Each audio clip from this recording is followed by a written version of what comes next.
Friends, आज हम class 12th physics का फर्स्ट चैप्टर विद्युत आवेश तथा क्षेत्र इलेक्ट्रिक चार्ज एंड फील्ड समझाने जा रहे हैं। ध्यान से समझे।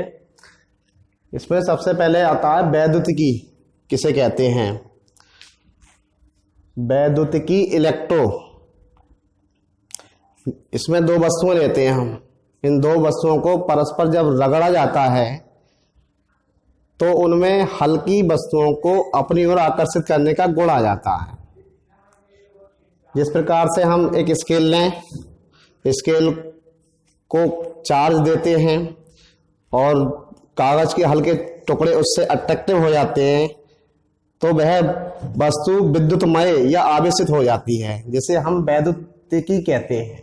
अर्थात जब दो वस्तुओं को परस्पर रगड़ा जाता है तो उनमें हल्की वस्तुओं को अपनी तरफ अट्रैक्टिव करने का गुण आ जाता है। इस घटना को हम वैद्युतिकी कहते हैं। समझ में आया?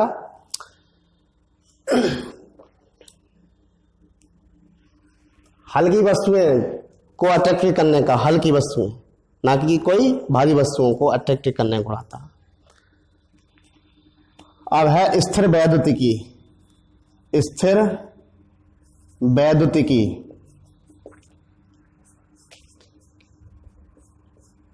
स्थिर वैद्युतिकी में क्या है? भौतिक विज्ञान की वह शाखा जिसके अंतर्गत ऐसी वस्तुओं का अध्ययन किया जाता है जिसमें आवेश पहले से ही क्या होता है? स्थिर होता है। जैसे इसके नाम से पता चल रहा है स्थिर वैद्युतिकी। स्थिर मानी रुका हुआ चार्ज, इस पर वस्तु पर पहले से ही आवेश क्या होता है? मौजूद होता है, स्थिर होता है। इसे स्थिर वैद्युतिकी कहते हैं। इलेक्ट्रोस्टैटिक्स,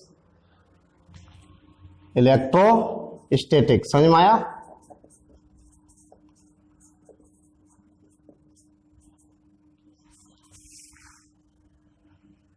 स्थिर वैद्युतिकी किसे कहते हैं?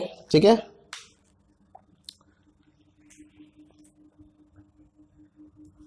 अब है आवेश। आवेश को बोलते हैं हम चार्ज। क्या बोलते हैं? चार्ज।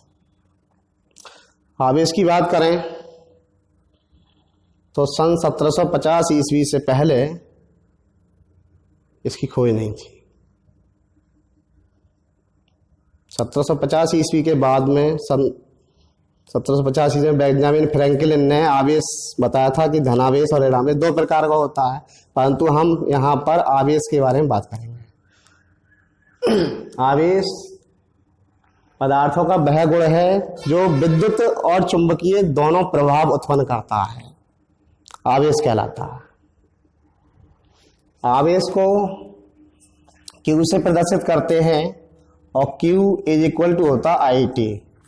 आवेश किसी परिपथ में या आवेश किसी चालक में या आवेश किसी तार में प्रवाहित होता है। ऐसे नहीं बोलेंगे कि आवेश किसी वस्तु में प्रवाहित होता है। वस्तु तो अचालक भी हो सकती है। इसमें तीन शब्द बोलने हैं: वैद्युत परिपथ, तार और चालक। आवेश का फ्लो होता है इन। अब बात आती है आवेश कितने प्रकार का होता है। पहले इसकी डेफिनेशन देखें। इससे यदि हम t इजिकल टू 1 लगा दें, 1 सेकेंड, यहां पर Q आवेश है, I धारा और T समय है, तो किसी वैद्युत परिपथ में एकांक 1 सेकंड में या एकांक समय में जितनी धारा प्रवाहित होती है उस धारा को हम क्या कहते हैं? आवेश कहते हैं। आवेश कहते हैं, चार्ज कहते हैं। आवेश दो प्रकार का होता है, बात करते हैं। पहले इसकी यूनिट की बात करते हैं।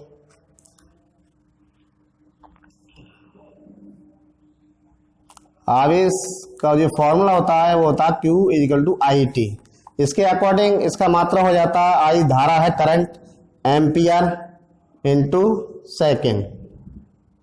इसका मात्रा हो गया आवेश का ampere into second. Q is equal to IT, तो Q का मात्रा हो जाता है एम्पियर इंटू सेकेंड। दूसरा कूलाम, कूलाम मात्रक होता है इसका। और आवेश का सबसे छोटा मात्रक होता है स्थिर विद्युत मात्रक, स्थिर विद्युत मात्रक। और सबसे बड़ा मात्रक आवेश का होता है फैराडे। ध्यान रखें स्टूडेंट्स, आवेश का सबसे छोटा मात्रक होता है स्थिर विद्युत मात्रक। ठीक है, बेंजामिन फ्रैंकलिन, फ्रैंकलिन इसका उपनाम होता है, फ्रैंकलिन। और आवेश का सबसे बड़ा मात्रक फैराडे होता है। एक फैराडे में 96,500 कूलाम होते हैं। तो बताओ, एक फैराडे में 96,500 कूलाम होते हैं, तो ये फैराडे आवेश का सबसे बड़ा मात्रक होता है। प्रयोगशाला में वैज्ञानिकों ने ये दिया है। तो बात अब करते हैं, आवेश दो प्रकार के होते हैं। ये बेंजामिन फ्रैंकलिन ने नाम दिया था, आवेश दो प्रकार के होते हैं, धनावेश और ऋणावेश, पॉजिटिव एंड नेगेटिव। धनावेश पॉजिटिव चार्ज, ऋणावेश नेगेटिव चार्ज। ये अब नोट में ध्यान रखें,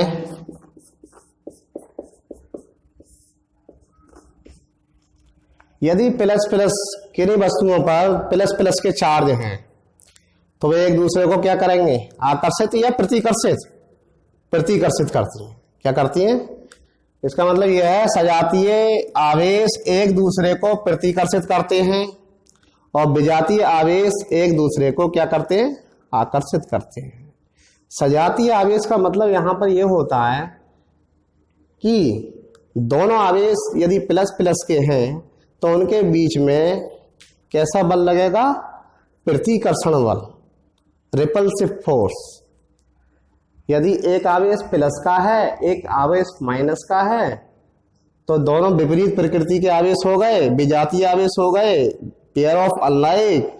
उनके बीच में जो बल लगेगा वो आकर्षण बल लगेगा। तो आवेश का डेफिनेशंस, आवेश के प्रकार ये ध्यान रखने हैं। आवेश का सबसे बड़ा मात्रक फैराडे होता है। एक फैराडे में 96,500 कूलाम होते हैं। और एक आवेश का एक मात्रक और ध्यान रखना, इसे बोलते हैं विद्युत चुंबकीय मात्रक आवेश का। कौन सा? विद्युत चुंबकीय मात्रक। आवेश का विद्युत चुंबकीय मात्रक होता है एब कूलाम, एब कूलाम। ये 1/10 होता है कूलाम का। ठीक है, 1/10वां हिस्सा होता है एब कूलाम। ध्यान रखना, विद्युत चुंबकीय मात्रक आवेश का विद्युत चुंबकीय मात्रक होता है एब कूलाम। एक कूलाम में बराबर होता है 1/10 एब कूलाम। ये भी ध्यान रखना।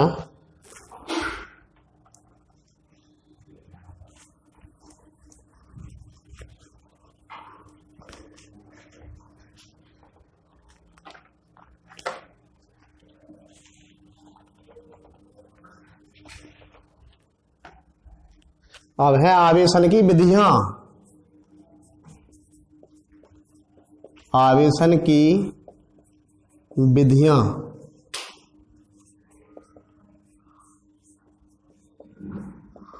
आवेशन की कुछ मुख्य विधियां हैं जो मैं यहां बताने जा रहा हूं आपको। सबसे पहले है घर्षण द्वारा आवेशन। घर्षण द्वारा आवेशन, चार्ज बाई फ्रिक्शन। घर्षण में क्या होता है, जैसे अभी हमने शुरू करा था टॉपिक वैद्युतिकी, तो उसमें दो वस्तुओं को परस्पर रगड़ा जाता है और उनमें हल्की वस्तुओं को अपनी ओर आकर्षित करने का गुण उत्पन्न हो जाता है। इस गुण को हम वैद्युत गतिकी कहते हैं, वैद्युतिकी। तो इसे घर्षण भी बोलते हैं, वैद्युत गति को घर्षण भी बोलते हैं, घर्षण द्वारा आवेशन। अब घर्षण द्वारा आवेशन समझना है क्या होता है। इसमें दो वस्तुओं को रगड़ा जाता है और रगड़ने के बाद दोनों वस्तुएं आवेशित हो जाती हैं। एक वस्तु नहीं, दोनों वस्तुएं आवेशित हो जाती हैं, जिन पर एक वस्तु पर धनावेश उत्पन्न हो जाता है, एक पर ऋणावेश। अर्थात इसका कारण यह है, जब दो वस्तुएं घर्षण के द्वारा आवेशित हो जाती हैं, धनावेशित और ऋणावेशित, तो ये काम कौन कर रहा है? इलेक्ट्रॉन। अर्थात जिस वस्तु से इलेक्ट्रॉन दूसरी वस्तु पर चले जाते हैं, तो जिस वस्तु से इलेक्ट्रॉन दूसरी वस्तु पर चले जाते हैं तो उस पर तो धनावेश आ जाता है, और जिस पर आ जाते हैं उस पर ऋणावेश आ जाता है। इसका मतलब जिस वस्तु से इलेक्ट्रॉन दूसरी वस्तु पर जाते हैं तो जिस पर पहुंच जाते हैं उस पर ऋणावेश, और जिससे निकल जाते हैं उस पर क्या आते हैं? धनावेश। क्योंकि इलेक्ट्रॉन की प्रकृति कैसी है? माइनस। इलेक्ट्रॉन पर माइनस का चार्ज होता है, तो इसे घर्षण द्वारा आवेशन बोलते हैं हम। नंबर 2 क्या है? चालन द्वारा आवेशन। चालन द्वारा आवेशन, चार्ज बाई कंडक्शन। इसमें क्या करते हैं हम? इसमें दो वस्तुएं लेते हैं हम, ए और बी मान ली सपोज हमने। इसमें ए वस्तु पर चार्ज होता है, ये आवेशित होती है वस्तु, और ये होती है अनावेशित, जिस पर कोई आवेश नहीं होता। एक वस्तु आवेशित ले ली हमने, एक अनावेशित वस्तु ले ली, और इन दोनों वस्तुओं को परस्पर स्पर्श कराते हैं, स्पर्श। तो आवेशित वस्तु इस अनावेशित वस्तु को क्या कर देती है? आवेश दे देती है। यदि इस पर 10 कूलाम का आवेश है तो इस पर 5 कूलाम का आवेश इसे दे देती है। ये प्रक्रिया तब तक चलती रहती है जब तक कि दोनों के बराबर आवेश नहीं हो जाए। इस अनावेशित वस्तु पर समान प्रकृति का आवेश इस पहली वाली वस्तु से इस पर ट्रांसफर हो जाता है, और जब दोनों के बराबर हो जाते हैं तो ये आवेशित और ये अनावेशित वस्तु थी, ये दोनों आवेशित हो जाती हैं। तो इसका मतलब आवेश इससे चल करके यहां पहुंचा है, तो इसलिए इसे चालन द्वारा आवेशन बोलते हैं। समझ में आया? एक आवेशित वस्तु होती है, एक अनावेशित होती है, इन दोनों को एक दूसरे को परस्पर संपर्क में स्पर्श कराया जाता है। ये वाली वस्तु इसे आवेशित कर देती है, समान प्रकृति का आवेश, तो इसे हम क्या बोलते हैं? चालन द्वारा आवेशन बोलते हैं। नंबर 3 प्रेरण द्वारा आवेशन। प्रेरण द्वारा आवेशन, ये आगे चैप्टर में पढ़ोगे, ये प्रेरण क्या है कैपेसिटेंस वाले में। उसमें क्या होता है? एक संधारित्र होता है जिसकी पहली प्लेट को हम क्या देते हैं? धनावेश। तो प्रेरण के कारण दूसरी प्लेट पर ऋणावेश स्वतः ही क्रिएट हो जाता है, उत्पन्न हो जाता है। तो इसी प्रकार से यहां पर हम एक वस्तु लेते हैं, आवेशित वस्तु लेते हैं, और दूसरी अनावेशित वस्तु लेते हैं। इसमें हम टच नहीं कराते हैं, स्पर्श नहीं कराते हैं, इसमें हम इसके संपर्क में थोड़ी दूरी पर रख देते हैं। तो आवेशों के पुनर्वितरण के द्वारा इस दूसरी वाली अगर इस पर प्लस का आवेश है तो इसमें माइनस का उतना ही आवेश विपरीत प्रकृति का, अर्थात विपरीत प्रकृति का आवेश क्रिएट हो जाता है, जिसे हम प्रेरण द्वारा आवेशन बोलते हैं। अर्थात आवेशन की यहाँ 3 विधियां हैं: घर्षण द्वारा आवेशन, चालन द्वारा आवेशन, प्रेरण द्वारा आवेशन। इसमें क्या होता है? घर्षण में दो वस्तुओं को परस्पर रगड़ा जाता है, तब उनमें हल्की वस्तुओं को अपनी ओर अट्रैक्टिव करने का गुण आ जाता है। चालन द्वारा आवेशन में क्या होता है, इसमें एक हम आवेशित वस्तु लेते हैं, एक अनावेशित वस्तु लेते हैं। इन दोनों को परस्पर टच स्पर्श किया जाता है तो आवेशित वस्तु उस अनावेशित वस्तु को आवेश आधा आवेश दे देती है। जब तक दोनों के आवेश बराबर नहीं हो जाते हैं तब तक ये आवेश की आदान प्रदान की प्रक्रिया चलती रहती है। प्रेरण द्वारा आवेशन में दो वस्तुओं, एक वस्तु होती है आवेशित, दूसरी होती है अनावेशित, परंतु इसमें स्पर्श नहीं करा जाता है, इसके संपर्क में रख दिया जाता है। तो पुनर्वितरण के द्वारा दूसरी वस्तु पर विपरीत प्रकृति का आवेश स्वतः ही क्रिएट हो जाता है, इसे हम प्रेरण द्वारा आवेशन बोलते हैं। नेक्स्ट देखें आप,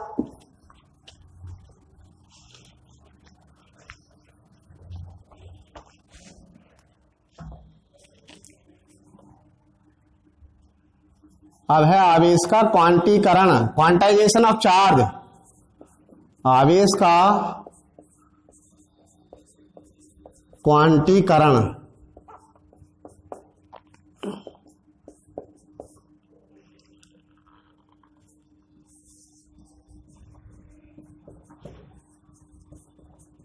क्वांटाइजेशन ऑफ चार्ज, ये ध्यान से समझ लेना। क्वांटीकरण क्या होता है? आवेश, इसे मूल आवेश ही बोलते हैं।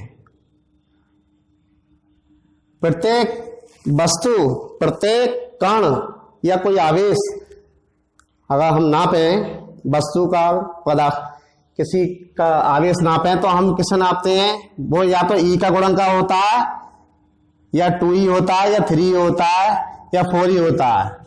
अर्थात आवेश एक को अनिश्चित रूप से विभाजित नहीं किया जा सकता।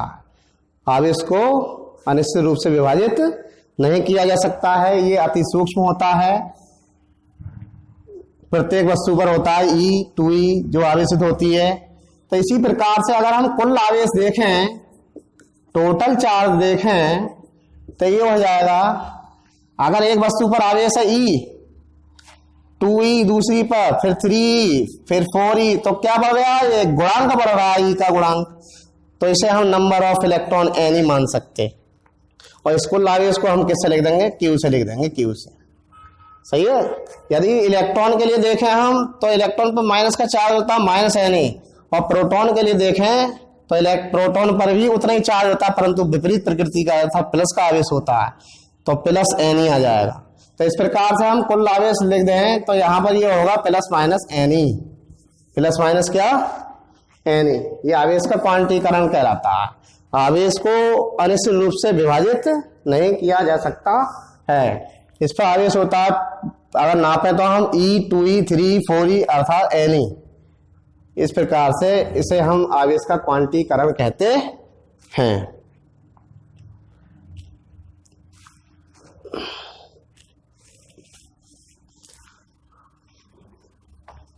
अब आवेश को ध्यान में रखते हुए ही हम आगे की बात करेंगे।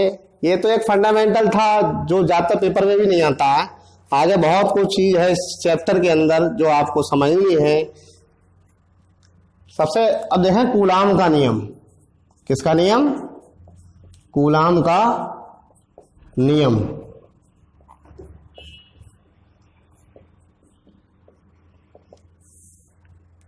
क्लास 11th में भी पढ़ा होगा आपने कूलाम का नियम, शुरू चैप्टर में आया था। Coulombs law.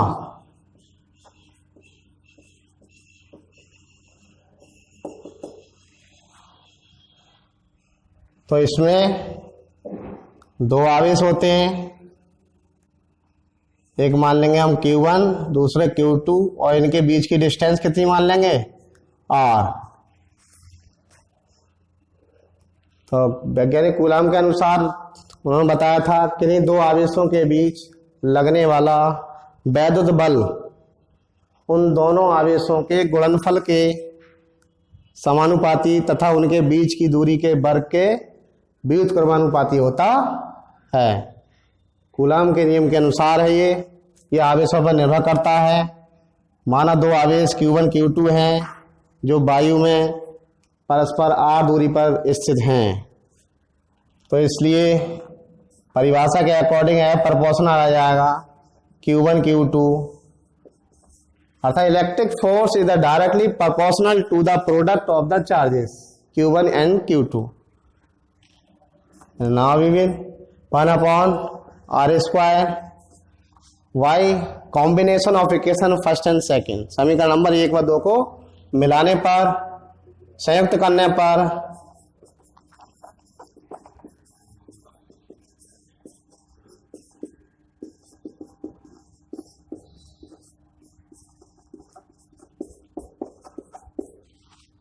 तो है प्रोपोर्शनल आ जाएगा Q1 Q2 अपॉन क्या r²। यहाँ पर ये निशान खत्म करने के लिए प्रोपोर्शनल का एक कांस्टेंट ले लेंगे k, और k की वैल्यू भी डायरेक्ट लगा रहा हूं मैं यहाँ पर 1/4 pi epsilon 0 not Q1 Q2 upon r²। यदि परावैद्युतांक इन दोनों आवेशों को ऐसे माध्यम में रख दें जिसका परावैद्युतांक कितना k है, तो इसके लिए फॉर्मूला ये हो जाएगा F = 1/4 pi epsilon not k और Q1 Q2 अपॉन क्या r²। इसी प्रकार से वैद्युत बल, कूलाम ने क्या बताया था वैद्युत बल के बारे में, ध्यान सुने।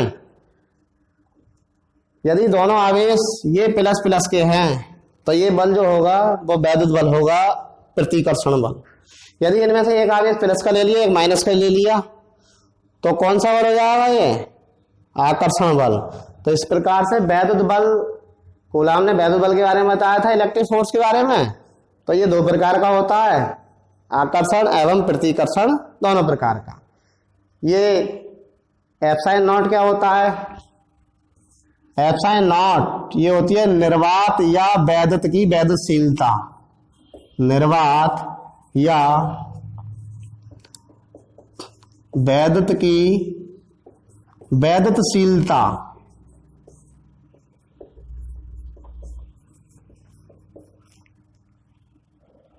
Permittivity of free space, permittivity of free space epsilon naught, ध्यान रखें। और इसका मान जो होता है 1/4 पाई एप्सिलॉन नॉट का मान प्रैक्टिकली वैल्यू ये होती है 9 × 10⁻⁹ न्यूटन मीटर स्क्वायर कूलाम की पावर -2 या प्रति कूलाम स्क्वायर। इसकी वैल्यू ध्यान रखेंगे ये। अब इनके मात्रा की बात करेंगे, इसमें कोई अब बात चलती है एप्सिलॉन नॉट के मात्रक की, unit of permittivity of free space.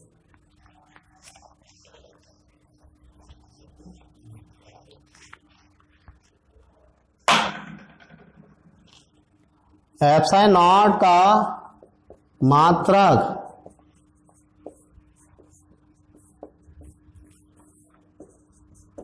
Unit of permittivity. तो हमें यूनिट निकालने के लिए, डायमेंशन फॉर्मूला प्राप्त करने के लिए कूलाम का नियम यहां पर अप्लाई करना पड़ेगा। ये देखना पड़ेगा ये है कहां है। तो अभी हमने प्रूव किया था, वी नो दैट, हम जानते हैं F = होता है 1/4 pi epsilon not Q1 Q2 upon r²। यह निर्वात या वायु के लिए परावैद्युतांक k का मान मैंने 1 लगा दिया, क्योंकि हम कौन से माध्यम में जी रहे हैं, वायु माध्यम में। वायु माध्यम में k का मान कितना होता है 1, और जल माध्यम में 81। तो यहां से हम क्रॉस मल्टीप्लाई करने वाले हैं F × 4 pi epsilon naught × r², that will be equal to Q1 Q2। तो यहां से प्राप्त वैल्यू आ जाएगी एप्सिलॉन नॉट की Q1 Q2 अपॉन F × 4 पाई r²। इसे एडजस्ट कर लिया इस फॉर्मूले का हमने। अब एप्सिलॉन नॉट का मात्रक देखेंगे, unit of permittivity of free space. तो ये आवेश है, ये भी आवेश है, सब जानते हैं आवेश का मात्रक कूलाम होता है। दूसरा वाला मात्रक इसका भी कूलाम, और ये वाले force Newton, 4 pi is the constants, इसका कोई मात्रा नहीं हो, कांस्टेंट है। ये डिस्टेंस है, ये दो चार्जेस की बीच की दूरी मीटर में आएगी ये, तो ये आता है n की पावर -1, ऊपर जाकर ये मीटर की पावर -2 और c स्क्वायर यानी कूलम स्क्वायर। एप्सिलॉन नॉट का मात्रा इतना होता है। यदि हम बात करें इसकी, जैसे मैंने अभी मान लिखा था 1/4 पर एप्सिलॉन नॉट, इतनी प्रैक्टिकल वैल्यू होती है न्यूटन मीटर स्क्वायर कूलम की घात -2। यदि हम बात करें इसके मात्रक की, ये मात्रक कैसे आया, तो इसे भी समझने थोड़ी देर के लिए। ये फॉर्मूला अप्लाई करेंगे कूलम्स लॉ, वायु माध्यम में, एयर मीडियम में, तो यहां से एप्सिलॉन नॉट नहीं निकालेंगे, यहाँ पर फुल वैल्यू हम के मान सकते हैं, इसे एक तरफ रख देंगे ये, तो ये FR स्क्वायर अपॉन ये Q1 Q2 इसके अपॉन में आ जाएगा, Q1 into Q2 equal to 1/4 pi epsilon naught. इसे ठीक से एडजस्ट करके लिख लो, कोई दिक्कत नहीं है। 1/4 pi epsilon naught equal to FR square upon Q1 Q2। ये फॉर्मूला को हमने एडजस्ट कर लिया। अब 1/4 पाई एप्सिलॉन नॉट का मात्रक देखेंगे, बल फोर्स का यूनिट कितना, न्यूटन। यार डिस्टेंस है दो चार्जेस के बीच की, तो मीटर में एमटीएस सिस्टम के अकॉर्डिंग आवेश का मात्रक क्या होता है, कूलम। दूसरे आवेश का मात्रक coulomb, coulomb coulomb coulomb square, newton metre square, ये कूलम घात माइनस की हो जाएगी ऊपर लाएंगे तो ये ओके।